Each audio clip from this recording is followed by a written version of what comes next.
Welcome to Leicester Fan TV. With special thanks to our pal bank.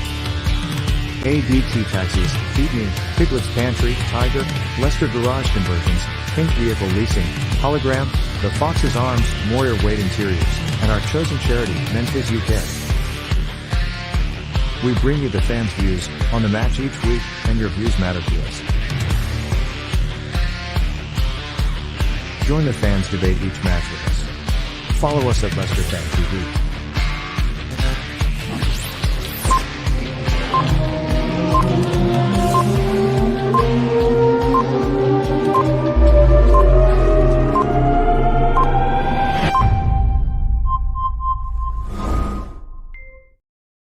Evening all, welcome to Leicester Fan TV. Tonight we'll be talking about the Southampton Leicester City game. We'll also be going back on the classic match, 9-0 last time we visited St Mary's. We'll talk about the previous Premier League meeting. On this day, Jamie Vardy scored against West Brom in 2017 on the 29th of April. What a goal. The same corner as always by Vard. We'll also be talking about transfer rumours regarding Robert Gosens from Atalanta and much more. So, more importantly, let's get our evenings in. Ross, how are you, pal? Carmen, how are you? Mark, evening, pal. Maz, evening. Ben Tompkins, evening, pal. How are you? Jamie from the Fox's Arms, come on, you Foxes. Fee, hello. Hill Polloway, evening. Welcome to Leicester Fan TV. Chris Butterley, 4-0 coming. I can feel it. I can feel it in my fingers. Feel it in my toes. Congrats to Jamie Vardy and plenty of Fofana for being in FIFA 21 Team of the Season. Ryan, I'm good, thanks, mate. How are you? Ian Reid, evening, pal. Christopher Rodwell, evening. Neil, evening, pal. I am good. So, guys, let's add in Ralph Hassenhutel, aka Glenn from Total Saints Podcast. Hello Glenn, again. How are you, pal? I'm gloriously happy, as you can imagine. And yes, I can think of nothing I'd rather be doing than sitting here talking to you lot again. Please like and share the stream, guys, and subscribe to Leicester Fan TV if you're new. So then, Glenn, let's get on to the Southampton versus Leicester game. Mm-hmm. A massive game, especially for Leicester in the race for top four. Don't know about Southampton. What's your views ahead of the game? It's a kind of nothing game for us, I think. We're going to come on to the semi-final in a minute. That was kind of the end of our season.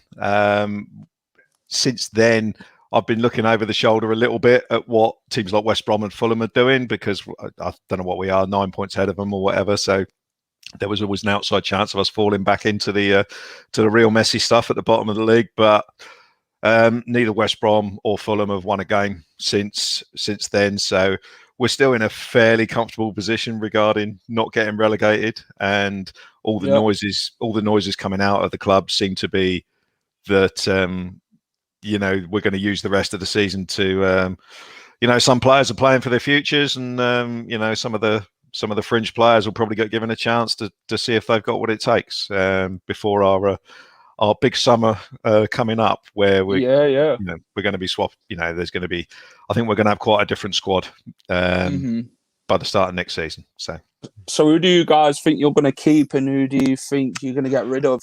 Which sort of players are you looking at? If you just look at the players who are first team regulars, there's a big question mark over Ryan Bertrand, because his contract is up in this summer. And to be honest, he's been playing like it as well for the last sort of couple of months.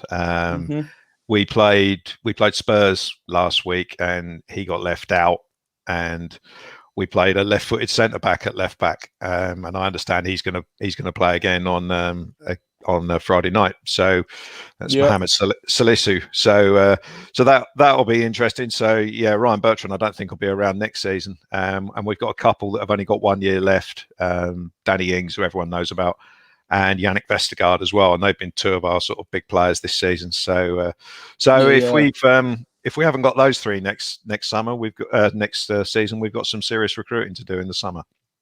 What about James Ward-Prowse then, Glenn? Will he be at club next season, do you think? Or Oh, do you think yeah, he'll move yeah. on for bigger and better things? I think it's interesting with him because if he goes to a team in the top six or one of the traditional big clubs, if you like. I've got to be careful when I mention the top six these days, don't I? Especially with you guys being third or whatever you are. If he goes to one of the big clubs, he's probably, he's not going to be a first team regular. Or he's going to struggle to be a first team regular. So, and he's been at Southampton since he was 8 years old. So I think if he goes to the Euros and has a great tournament, then who knows? But at the moment, I don't see him not being at Saints next season. Though he is, he's over the last couple of seasons, he's become certainly one of our most important players, if not the most important. Yeah. What about Danny Ings and Glenn? Will he be at the club next season, or do you think clubs will be put off by the injuries that he keeps having? Well, yeah. I mean, since I spoke to you last, he's picked up another injury. He picked up one in the Spurs game last week. So it's another question mark. There's a rumor going around at the moment that he's, I never know whether to believe these gentlemen's agreement rumors, but he's apparently been, there's something kicking around that he can go to one of Manchester clubs or whatever. But I just don't see one of the clubs coming in for him. To be honest, not for the serious amount of money that it would take, even with 1 year left. And his injuries are a problem. But we'll see. Yeah, because Danny Ings reportedly come out and said that he wanted to join a Champions League club. He never specifically which Champions League club, but that's agents for you, isn't it? They like to move their players on or try every window, don't they? Yeah, well, that's how they make their money. I mean, apparently Danny Ings has had the same agent since he was a kid.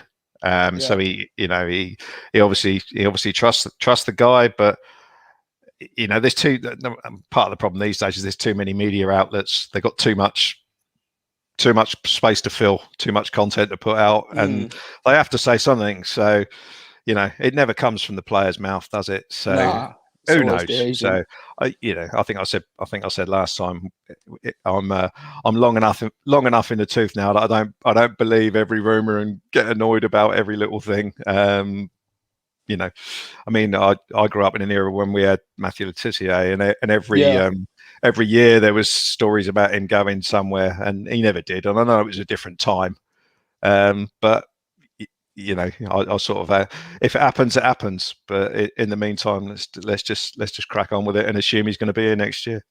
Do you enjoy playing Leicester at all, Glenn? No, not at the moment. Not at all. To be honest, at the moment we don't enjoy playing anybody. I mean, we played West Brom a couple of weeks ago, and we were crap. And they're second bottom of the league. So no, I mean the only team we enjoyed playing recently was Bournemouth. They were in the Championship. So they were terrible. But no, Leicester are not. Wouldn't be the opponents that I choose for us right now, because it's just the way it is at the moment. Leicester this year now I've still got a hell of a lot to play for, and they're still playing well since the semi-final. You've won another couple of games, I believe, and and you're looking to cement that top four place, which now at least looks like it might actually lead to a Champions League place, even though that was in doubt for a couple of days. But less said about that, the better. But yeah, Leicester have got a lot to play for. Saints, as I said earlier, kind of haven't, and it's going to be a tough day. Not looking forward to it much. I think Leicester will be looking for 3 points tomorrow, won't they, against Southampton? Obviously, Southampton won't make it easy for Leicester, will they? They won't want another 9-0 battering for sure. That lives long in the memory of the players, doesn't it, who played that day? Even Ralph himself, I think Leicester's form at the minute, we seem to be on quite good form at the right time, don't we? Obviously, Kelechi's on form as well. You'll want to keep him out as well. Well, it's an interesting one. I mean, because I think with the semi-final, because we'd been so bad against West Brom the week before, I think we went into the semi-final very cagely, almost like we were trying to avoid getting battered. And the first half, I think it was okay. It was very tight, and Leicester's only chances came when we gave the ball away, and it was, to get to half time at 0-0 was decent, and then you come out in the second half in theory and try and win the game. But the problem was that when the goal came, we had a sort of 10-minute spell after that where we looked vaguely dangerous. And then, but the big problem for us was the last 25 minutes where we did absolutely nothing. And I don't, I mean, at the end of the day, Leicester didn't play that well that day, but they didn't have to. They just kept us at arm's length and won the game. I mean, the goal was kind of fit into the game really, because the initial shot was going miles wide, and it, as is the way when you're playing well and things are going for you, the ball bounced straight back to him and he stuck it in the net, and that's fair play. But it was a sort of a scrappy rubbish goal, and it was a sort of scrappy rubbish game really. But I felt like Leicester could have gone up a couple of gears if they'd wanted to, but they just did what they had to do to win. Yeah. Glenn, tell us about the great Ali Dia. Yeah, I could talk about that. So Graham Souness was our manager at the time. Now you all know Graham. You all know Graham Souness. He's got a very high opinion of himself. Loves throwing his weight around as a player, and now does it as a pundit. It's quite interesting. So he was our manager, and it was kind of a perfect storm, because I think so. He'd had a phone call, or someone had had a phone call.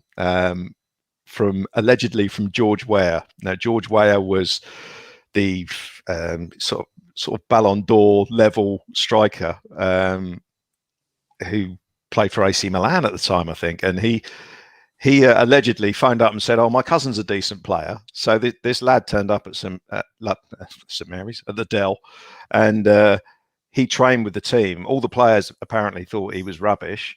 Thought he was a competition winner or whatever. There was supposed to be a reserve game, and that got called off. And then the following weekend, we had an injury crisis. So this lad ends up on the bench because we've got no one else.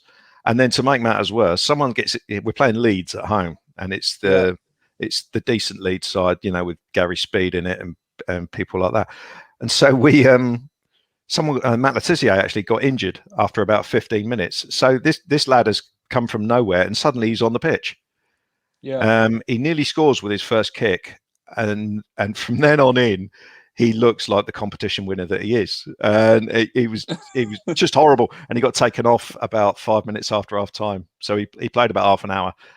Graham Souness has actually spoken about it since, and puts a spin on it to not make himself look too much of an idiot. Yeah. But basically, he got completely conned. He got completely conned, and it's the, if you think about it from the lad's point of view, from Ali Dia's point of view, it's kind of like the best blag ever, isn't it? He's blagged his way into. Can't remember. I actually can't remember. Yeah, well, no, it was Premier League team. It was. Can't remember when it was, 96 or something like that. So he's blagged his way into a Premier League football match and played 20 minutes or whatever. He was playing for Blythe Spartans not for long before Southampton.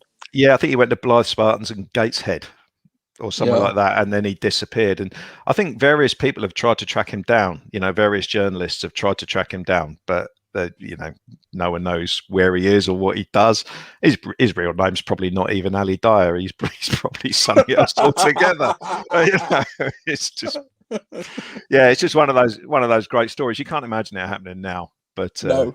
But I was actually at the game. I did see him play, and oh Jesus, it was just, we got another one here, But it's weird. Why would someone, even if that story about him being George Weah's cousin was true, why would the fact that he's vaguely related to a decent player make him any good? But there you go. We live and we learn. We hope.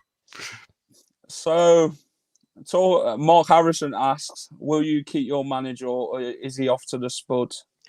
I'd be very surprised at the moment, given our form this season. The fact we've been tanked 9-0 again. Ralph's reputation isn't good enough at the moment to to be poached by another club. I wouldn't have thought. I'd be very, very surprised. Also against Spurs, Ralph's got 3 years left of his contract, so it'll cost a few quid to buy him out. And Yeah. Daniel Levy ain't going to do that. Now he hasn't got the Super League money to fall back on. No. So I'd be surprised if he's off to Spurs. I mean, I could see Ralph maybe going back to the Bundesliga because his stock there would still be sort of quite high. But Claude's back again. I'll make Claude. Bonjour, Claude. It's not my concern. See you, mate. Yeah. So long answer to a short question. No, I can't see him going to Spurs. I think they'll be looking elsewhere. So what about, Glenn? What do you think to Steve Claridge's idea for a South Coast Super League? Yeah, Steve Claridge has been drinking too much. I think he's no. I'm not going to even entertain that idea. I'm just going to say no. So let's talk about team news then, Glenn. Give us an insight into Southampton this game. What's the team going to be, and who's out? Out, as far as we know, are Danny Ings, Ryan Bertrand. Oriol Romeo is a long-term absence. He's out.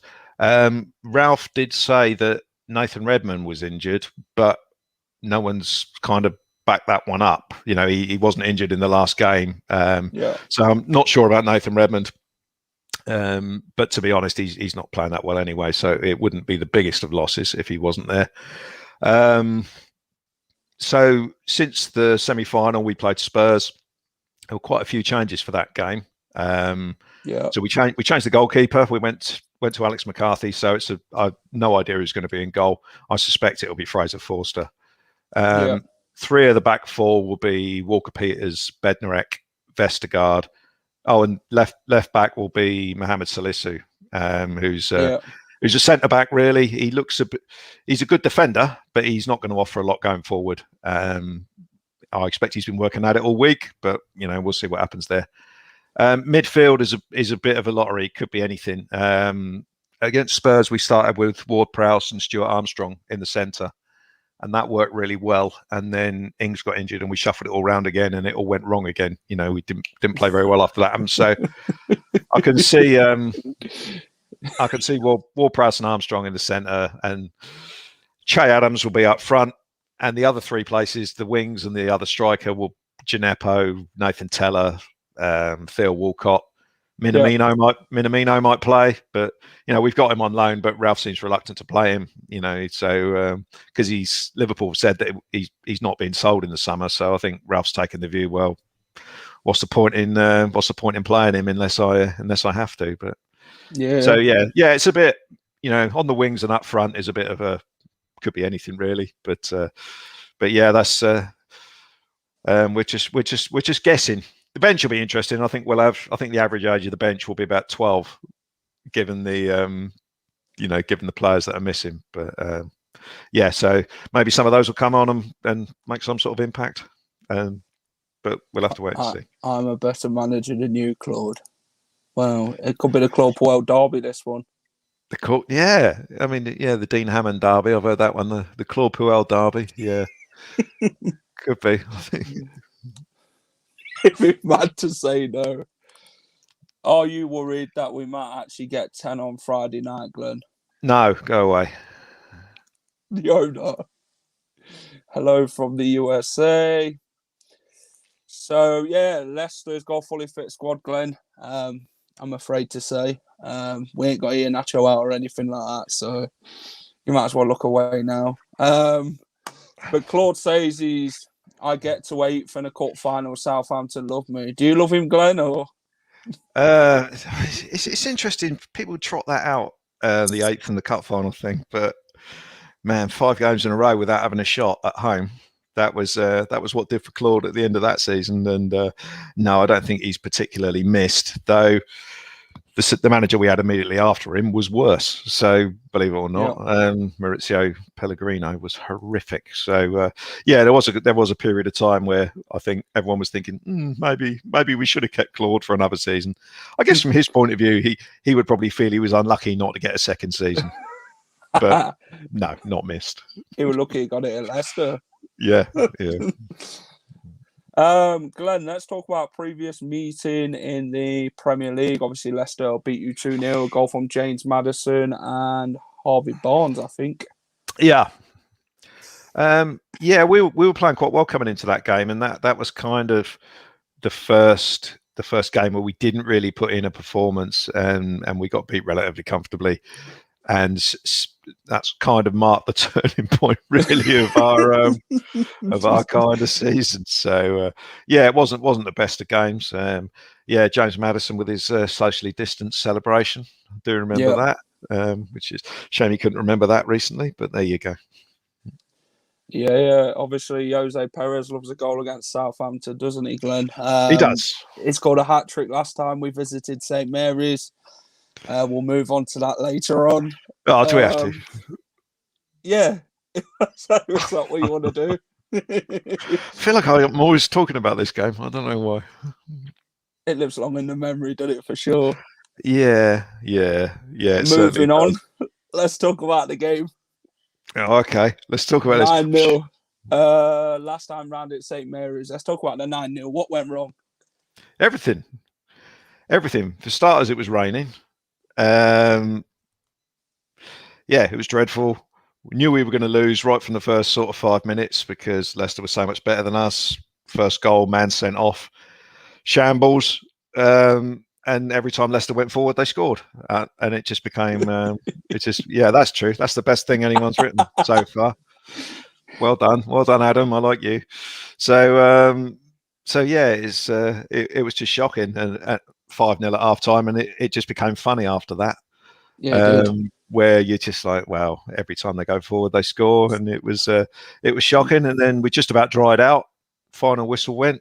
Players skulked off to I think there was about a quarter of the crowd left, which I thought was quite good at the time because it made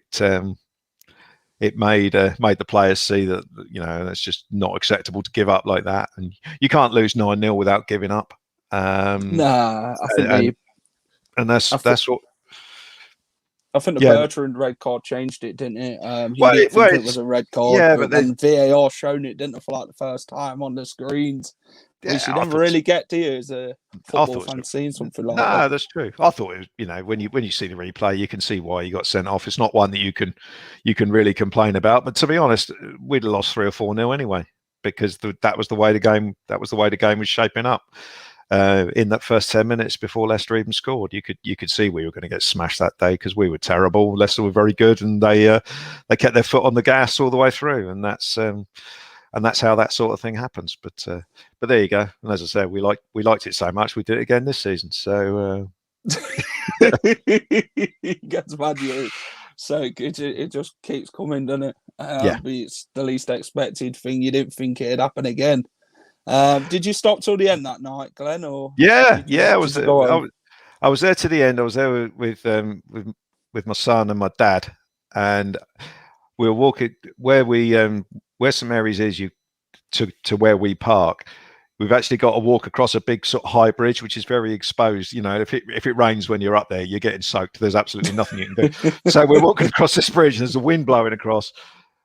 The rain's hammering down as well. And my dad was like, I'm not sure I want to go next season. I thought no, and he said that a lot because he's a bit of a moaner, as all blokes are entitled to be when they're in their 70s. But he said, "Oh, I don't want to go anymore." And for once, I actually believed him. But he did go back after that. But we got soaked again.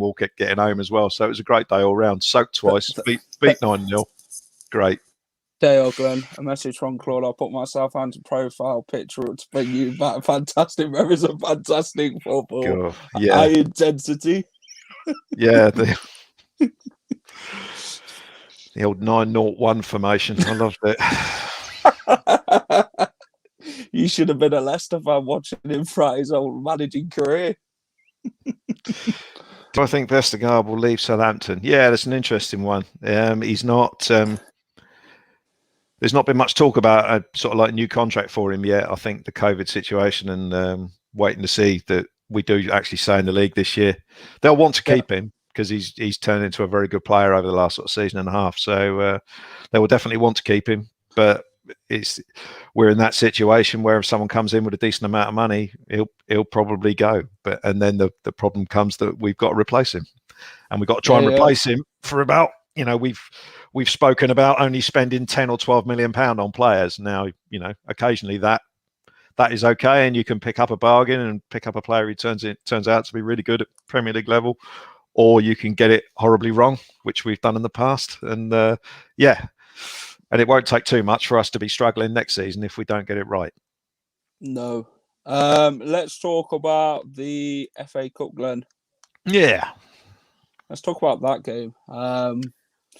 What did you think to the game, and how did you think it was going to pan out from a Southampton point of view? How do you think you actually played?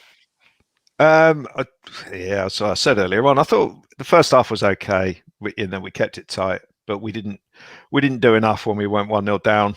It was a poor game overall. Leicester did what they had to do to win, and that was it really. It was just, we just seemed to sleepwalk through the last 20 minutes, which was really, really poor. We didn't we weren't launching the ball in the box or trying anything different, or we didn't have a shot on target the whole game. And in a one-off game where you win or you go home, that's just not acceptable. So we didn't deserve anything from it. Leicester deserved to win. And good luck in the final. I hope you win it. You'll have to play a lot better than you did against us, but because Chelsea are decent. But yeah, you say Chelsea's decent. Yeah, they didn't really play well against Man City, neither West Ham. It were all 1-0s that weekend.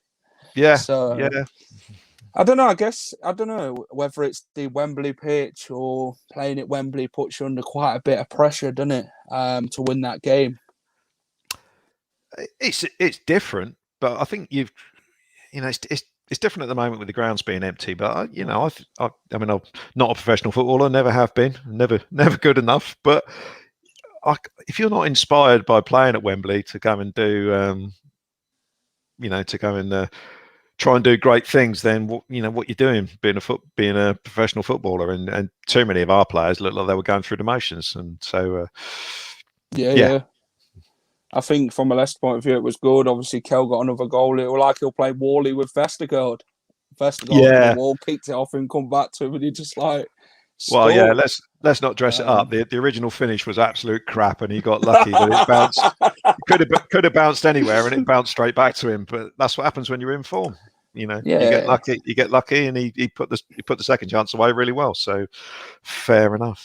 He probably thought he was playing for Leicester. Obviously, we've been linked with him, haven't we, quite a few times, Glenn, in the past transfer windows, Vestergaard. So that's true. Actually, you got linked with him at a time when he wasn't playing particularly well, and there was rumours of like a 20 million plus bid coming in, and at the time I was like, well, I'll drive him there myself. I'll open the sunroof and he can stick his head out because he's that tall. And and I'll drive him to Leicester myself, but he didn't go, and thank God for us that he didn't, because he's been excellent this season.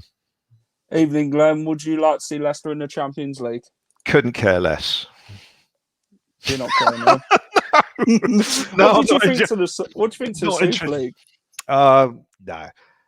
I tell you what. To answer that question properly, I'd like to see Leicester in the Champions League at the expense of one of the Super League 6. That would be great. I'd like West Ham to get in there for the same reason. I know that they'll probably fall short, but I just thought the whole thing was disgusting, really. And I mean, everyone knows the story and everyone's seen what's happened. But what bothers me now is what sort of sanctions are imposed, if any.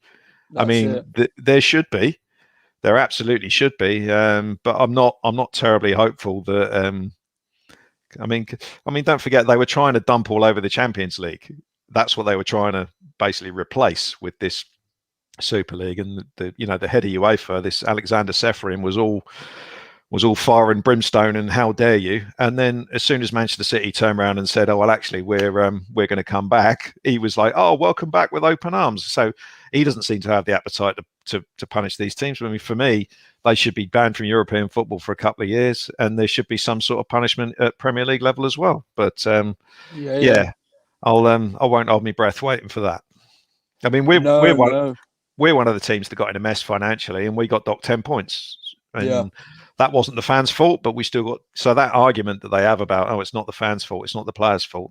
That's just BS, I'm afraid. The club as a rule as club as a whole has done something wrong, so they should be punished accordingly. But can't see it happening because of who they are, to be honest. Are you Ralph in or Ralph out, Glenn? Ralph in at the moment. Considering he's your long lost brother. Considering he's my long lost brother, yeah. Saints have got a big summer coming up, as I've said. They got a choice this summer. They've got to revamp the squad, and they've either got to do it with Ralph or without him. And if they do it without him, then they'll have to pay him off, so they'll have a lot less money to spend on players. So I think he'll be there at the start of next season, and hopefully with his input, they get the transfer business in the summer done properly. Yeah. Let's talk about player stats then. Obviously, Che Adams, 31 appearances, 7 goals, 4 assists. Iheanacho, 20 appearances in the Premier League, 10 goals, 1 assist. Yeah. How's Che Adams got on for you this season, Glenn? Obviously, he's a Leicester lad as well. So how is he treating you as a striker? He's coming from Birmingham. I like him. He's a trier. It took a while to warm up to him last season because he didn't have any confidence when he didn't score for his first few games, and then the longer that run went on, the less confident he looked, and it wasn't until the restart after the break that he scored his first goal. Yeah. He looks like a streak player, a big time confidence player. When he's playing well, he looks very good. He's very one-footed. He's very right-footed. The left foot is just there to stand on. So a good defender will, knows what he's going to do. Seems to be a very instinctive player. If the ball drops near him, he just smashes it, and that's good. He gets his shot away. But I wouldn't fancy him one-on-one with the goalkeeper, sort of thing, with a bit of time to think about it. Seems to be an instinctive player. He's done well. He seems to thrive on responsibility. So when Danny Ings has been injured, he's played well. And mystifyingly, I mean, that was the one major thing from the semi-final. Why he didn't play, I just do not know. Because, we went into that game with Ings and Redmond up front, and it just didn't work at all. And it wasn't until Adams came on that we looked remotely dangerous. So he'll certainly be our main threat on Friday. Be Inspired TV with Darren Lewitt. They should all be fined £20 million each too, and that £120 million then goes directly to the lower league teams. What do you think, Glenn? Oh, what, the Super League lot? Yeah, well, there's got to be something. There's got to be something. They can't just be allowed to get away with it. They were prepared to take a big steaming bump on 150 years of English football history. And just this season, they prepared to take your lot's chances away of playing in the Champions League. They were prepared to dump all over that and dump all over West Ham, and they didn't care about anybody else. So they should be made to care about anybody, about everybody else. Otherwise, they'll just do it again. This will just come up again in the next, I don't know, 5 years' time or whatever. It will come up again. I mean, what will happen is that there will be legislation put in place to make it virtually impossible for them to do this again. Yeah. But as far as I'm concerned, there's been a lot of damage done, and they've got to pay for that one way or another. Yeah, they have. They need responsibilities being done, don't they, Glenn? Obviously, football was made by the fans, and it was made by the poor. But these greedy owners think about the pockets, don't they, rather than the actual football club they actually brought to. Yeah, probably make the business out of. What I don't like as well is that they're desperately sort of like queuing up to score points against each other. They're saying, "Oh, we weren't as Manchester City, for example, said, oh, we didn't really want to join, and we were the first ones to turn it down." No, sorry, you're just as bad as all the others. And any fans of these clubs who you see queuing up to forgive them, it's like, well, you're part of the problem, because you're basically saying, okay, it's okay to do whatever you want.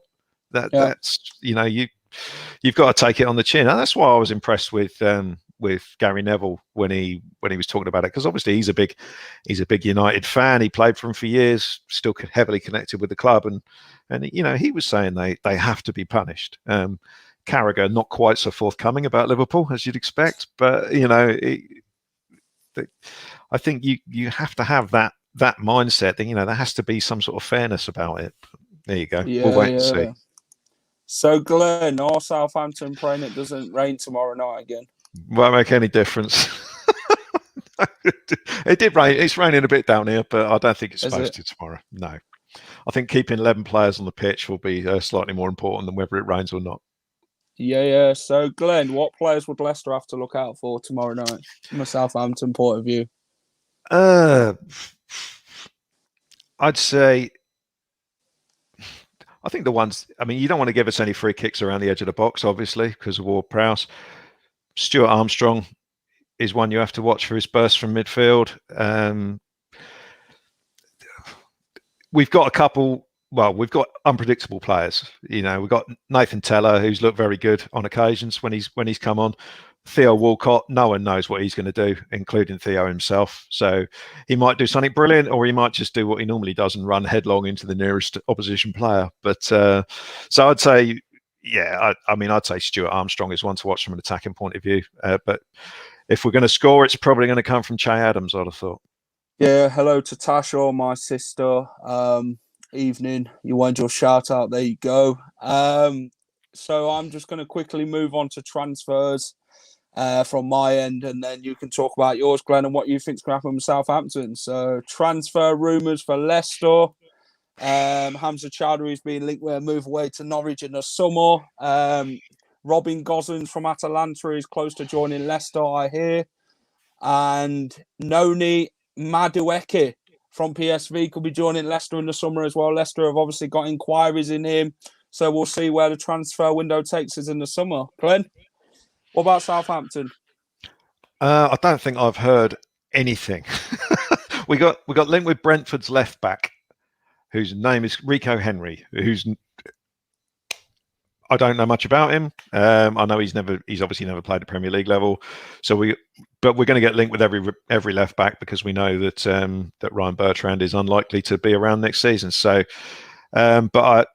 concrete rumours. Is there such a thing as a concrete rumour? No, haven't really heard anything much. So you seem to have a lot of faith in Southampton, Glenn. Been following them since 1975. So yeah, you know when things are good and you know when things are not great. And at the moment, it's not great. Yeah. So Glenn, let's move on to the most important thing then. What's your score going to be?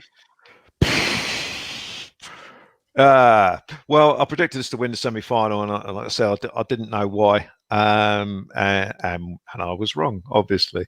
I'll go for a draw.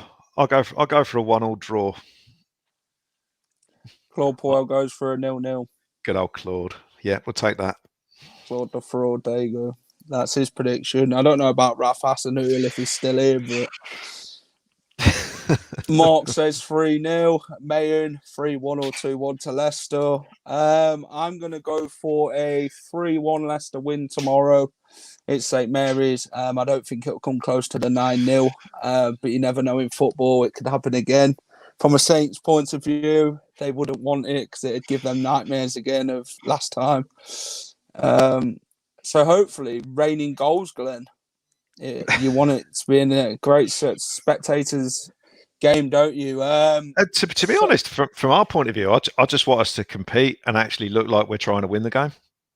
Still be in the game for a long period of time and looking like we're actually having some sort of threat up front, which we've struggled with. First half against Tottenham, we were very good, but other than that, we've been poor. And I'd like us to play for 90 minutes as well instead of 45, which is the sort of thing that's been going on for a lot of this season. We play very well for portions of the game, but not enough to win it.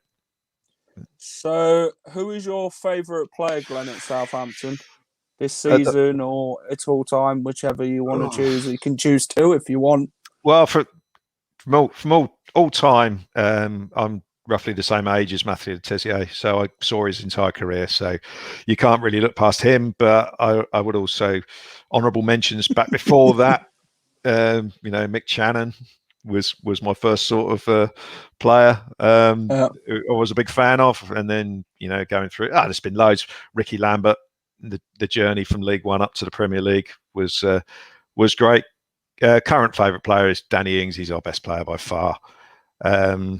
But I've got a lot of time for Ward-Prowse, obviously, and Vestergaard, simply because he's completely turned me round. I didn't have a very decent opinion of him for a while, but he's, any words I might have said, he's made me eat them. He's turned into a really good player this season. So Carl Walker-Peters has been a very good buy at right back as well. Yeah. So we need a few more signings like that for next season. So Ali Dia rumoured to be signing for the Saints, Glenn. Any proof in it?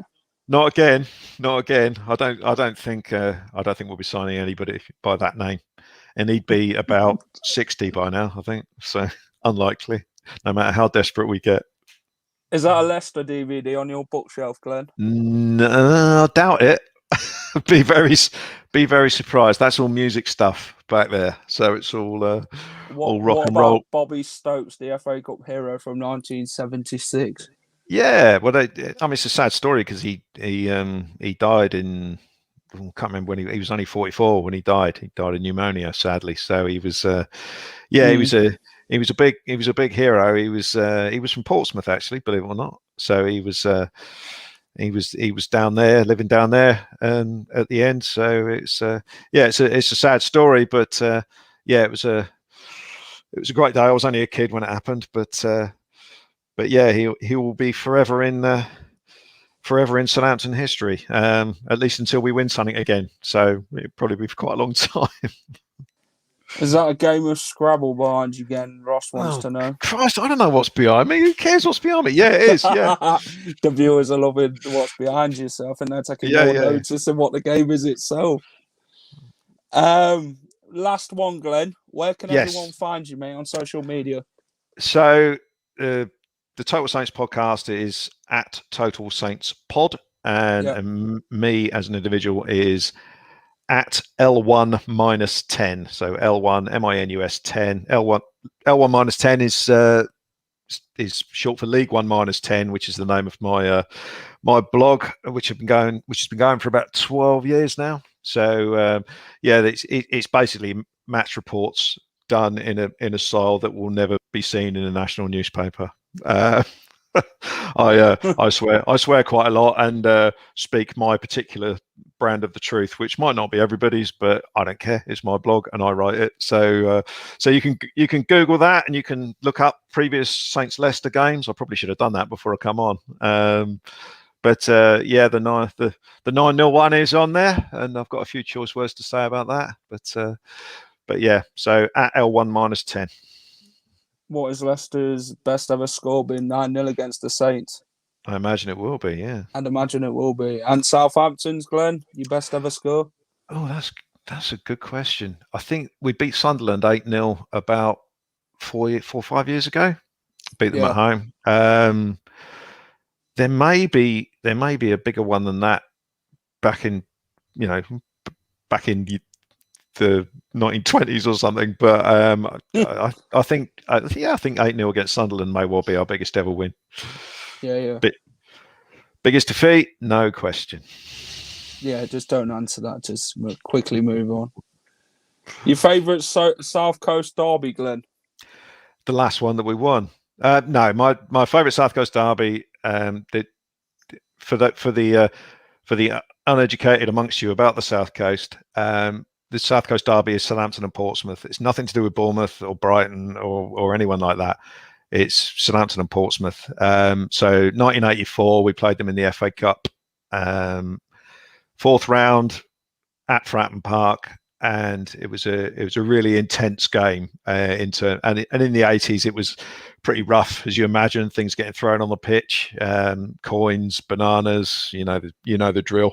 It wasn't a very pleasant atmosphere down there, and we won it in the 90th minute. It was just one of those perfect perfect day. Guy called Steve Moran scored, who signed for Leicester not long after that, actually, about 4 or 5 years afterwards. So yeah, that was my best South Coast derby, and I'll talk about the last one, which was in the League Cup, whatever it was called, about 2 years ago, and we won 4-0 down there. That was a bit dodgy at the start. They had a few shots, but once we scored, it was comfortable. So, and it's been quite nice watching them trying to make a mess of making the playoffs this season. But there you go. That, in all truth, I mean, whisper this quietly. I grew up down there. I was. Don't tell them that. No. Most people know. I was born in Southampton, but we moved to Portsmouth, just north of Portsmouth, when I was about 8. So a lot of my mates are Pompey fans. So that's fine. It's all good natured. But no, they seem to have a habit of messing things up at the moment. I mean, they really shouldn't be in League One anymore, but they've been there for about 8 years now, I think. So yeah. Right then, Glenn, it's been a pleasure having you on again, mate. No worries. Good luck after tomorrow. Yes, thank you. Yeah, and I hope you. I do hope you make the Champions League. Like I say, it'd be nice. It'd be nice for you to get there rather than any of the usual suspects. That would be that would be good. Thanks for coming on, Glenn, mate. Been a no pleasure. Problem. See you around. Bye bye. Cheers, pal. That was Glenn from Total Saints podcast, giving us the views of tomorrow's game between Southampton and Leicester. If you've enjoyed the show, please smash a like for me, share it as well, and subscribe to Leicester Fan TV for new content. And yeah, if you enjoy watching us. So let's get a last few comments in. Ben Morgan, evening, Jack. Fantastic interview again, Mr. J. So yeah, it's goodbye from me, Mr. J. Join us tomorrow for the Southampton versus Leicester watch along at 7:30 with me, Phil, Jamie, Lox, and Tom, and getting plenty of fans on for their views. And also Jamie will be back for the aftermath show on Sunday at 10 o'clock. So yeah, be sure to join him as well. Hopefully we win tomorrow. Au revoir, Claude. This is Jack from Leicester Fan TV saying good night to the public, and hope you've watched the show. Bye-bye now, Claude. Bonjour. Good night, Ross. And this is Jack from Leicester Fan TV saying good night, and enjoy the rest of your night and your weekend. Au revoir. Welcome to Leicester Fan TV. With special thanks to our pals at ADT Taxis, Feed Me, Piglet's Pantry, Tiger, Leicester Garage Conversions, Pink Vehicle Leasing, Hologram, The Fox's Arms, Moyer Wade Interiors, and our chosen charity, Memphis UK. We bring you the fans' views on the match each week, and your views matter to us. Join the fans' debate each match with us. Follow us at Leicester Fan TV.